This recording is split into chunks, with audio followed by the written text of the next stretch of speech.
네, 안녕하세요. 미국 주식 멘탈 케어하기 멘탈이 전부다의 철영입니다. 네, 제가 오늘 백신 2차 접종을 맞았는데 컨디션이 굉장히 안 좋은 관계로 장 마감 때까지 기다렸다 영상을 만들기가 힘들어서 현재 시간 장 마감 3시간 반 전 기준으로 영상을 만들고 있음을 양해 부탁드리겠습니다. 참고로 만드는 도중에 약간의 시간의 흐름은 있을 수 있는데요. 미리 참고해 주시면 감사하겠습니다. 오늘 고용 보고서가 발표가 됐는데 비농업 부분 고용 증가 건수가 19만 4천 건으로 예상치였던 50만 건을 훨씬 밑도는 수치였고요. 8월에 23만 5천 건보다도 적은 수치였습니다. 다만 실업률은 4.8%로 팬데믹 이후 가장 낮은 수치이긴 했습니다. 어쨌든 고용 현황이 예상보다 굉장히 낮게 나오면서 양적 완화 축소에 대한 압력이 어느 정도 해소되면서 나스닥이 프리마켓에서부터 오르면서 시작을 했는데, 다만 급등하는 채권 수익률과 유가로 인해서 인플레이션 우려가 또다시 대두되면서 장 중반으로 갈수록 S&P와 다우 대비해서 더 약한 모습을 보였습니다. 제가 어제 채권 수익률이 계속 오르고 있기 때문에 어제는 분명 올랐지만 오늘은 이걸 핑계로 해서 내릴 거라는 예상을 했었는데 안타깝게도 현재까지는 그 예상이 거의 들어맞는 모양입니다. 하지만 채권 수익률도 계속 오르진 않아요. 주가와 마찬가지로 어느 정도 오르다가 또 조정을 받을 거고, 또 지금은 이게 오를 때마다 시장이 약간 신경질적인 반응을 하는데 어느 정도 오르고 나면 또 무덤덤해지거든요. 그러니까 너무 걱정할 필요는 없는 문제라고 생각이 됩니다. 네, 그리고 주식을 포함한 모든 상품들의 시가총액을 나타난 표를 보시면요, 우선은 금이 11조 달러로 압도적인 1위를 달리고 있고 2위가 바로 주식의 최강자죠, 애플입니다. 그리고 7위가 금에 이어 은으로 약 1조 3천억 달러고요. 그리고 그 바로 밑에서 최근 1조 달러를 다시 회복한 비트코인이 맹추격 중입니다. 그리고 탑10 안에 테슬라가 당당히 버크셔 해서웨이를 제치고 랭킹 10위에 들어와 있습니다. 앞으로 이 시가총액 랭킹이 어떻게 변화해 갈지 굉장히 기대가 되는데요.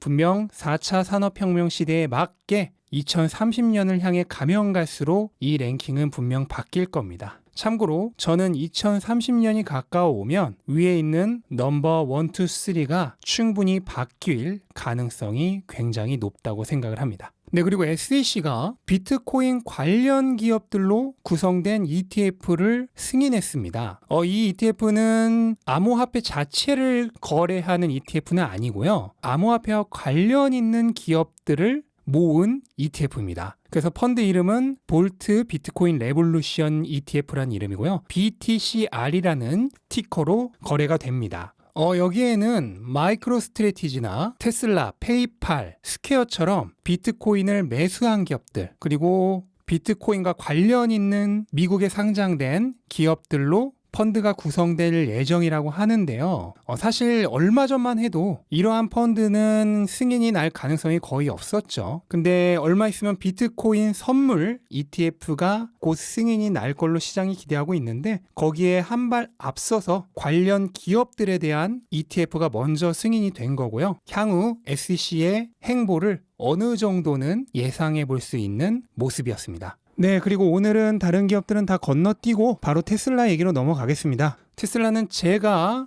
영상을 만들고 있는 장 마감 3시간 30분 전 기준으로 현재 786달러대 1%가 약간 안 되게 하락을 하고 있는 중이고요. 이거는 오늘 나스닥이 하락을 하고 있는 것도 영향이 있겠지만 가장 큰 이유는 어제 있었던 주주총회에서 조금은 실망스러운, 아니 테슬라의 주주들에게는 사실 그렇게 실망스러운 게 아닌데, 정확히 얘기하면 예상했던 대로 특이할 만한 새로운 소식이 없으면서 오늘 약간의 실망 매물이 나왔다고 보시면 됩니다. 제가 어제도 말씀드렸듯 테슬라 이벤트는 주가에 그렇게 큰 도움이 안 되죠.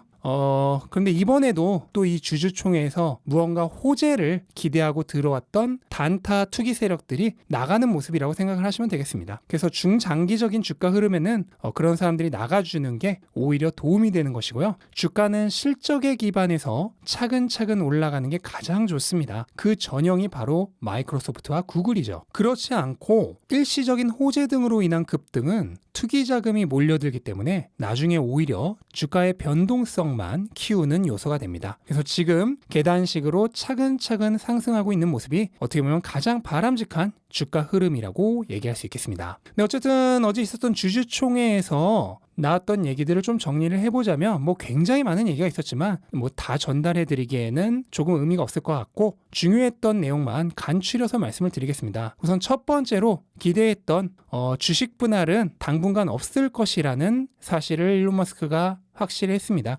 사실 지금 주식 분할하는 것은 저도 개인적으로 별로 타이밍이 좋지 않다고 생각을 하고요. 주식 분할 없어도 지금 충분히 실적만으로 모멘텀을 이끌어낼 수 있다고 생각을 하고 이 실적을 통한 모멘텀으로 자력으로 1000슬라를 돌파한 이후에 주식 분할을 생각하는 게 투자자들을 위해서도 훨씬 좋은 모습이라고 생각을 합니다. 네, 그리고 배당도 없다고 얘기를 했는데요. 이건 당연한 거죠. 테슬라는 지금 버는 돈을 그대로 재투자를 해야 하는 기업이죠. 배당은 회사의 성장 가능성을 포기하고 주주들에게 지금 당장 돈을 나눠주는 행위인데 이거는 황금알 낳는 거위에 배를 가르는 행위입니다. 테슬라가 더 이상 성장이 없다면야 버는 돈을 그냥 주주들에게 나눠주면 되겠지만 지금 테슬라는 버는 돈을 계속 재투자해야 하는 상황이죠. 그리고 기가 베를린과 기가 텍사스에 연내 오픈이 가능하다는 얘기도 했습니다. 다만 본격적인 양산은 두 공장 모두 내년부터라고 하고요.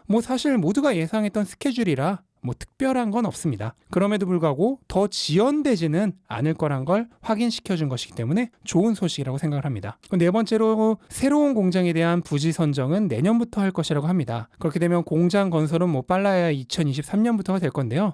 참고로 기가 상하이와 프리먼트 공장도 지금 효율이 계속 좋아지면서 생산량이 꾸준히 늘어나고 있기 때문에 기가 베를린과 기가 텍사스가 완전히 램프업한 2023년 말이면 아마 300만 대 이상의 생산이 가능하지 않을까 생각이 되고요. 그렇다면 신공장은 2024년부터 가동이 돼도 충분할 것 같습니다. 참고로 테슬라는 공장을 1년이면 완성하죠. 또 일론 머스크도 현재 기존 공장의 생산 효율을 증가시켜서 최대한 활용하는 것에 집중하고 있다고 답변을 했고요. 또 앞으로 새로 지을 공장은 공장의 크기가 커지는 것이 아니라 효율이 좋아질 것이란 얘기도 했습니다. 회사의 마진율을 고려해도 더 적은 규모에서 높은 효율을 끌어내는 게 훨씬 효과적이겠죠. 네, 그리고 사이버트럭과 세미는 2022년 말에 소량 생산을 시작하고 본격적인 양산은 2023년부터 시작될 것이라는 얘기도 했습니다. 이유는 현재 수많은 자동차 회사들을 괴롭히고 있는 공급망의 병목 현상 때문이고요. 그로 인해 2022년까지는 사이버트럭과 세미에까지 힘을 집중할 수는 없는 상황이라고 얘기를 했습니다. 안타깝긴 하지만 어쩔 수 없는 거고 일단 내년까지는 기존 모델들로 최대한 판매량을 늘리는데 집중해야 할 것 같습니다. 네, 그리고 또 모델 2는 없을 것이고 또 자동차가 아니라는 얘기를 했는데요.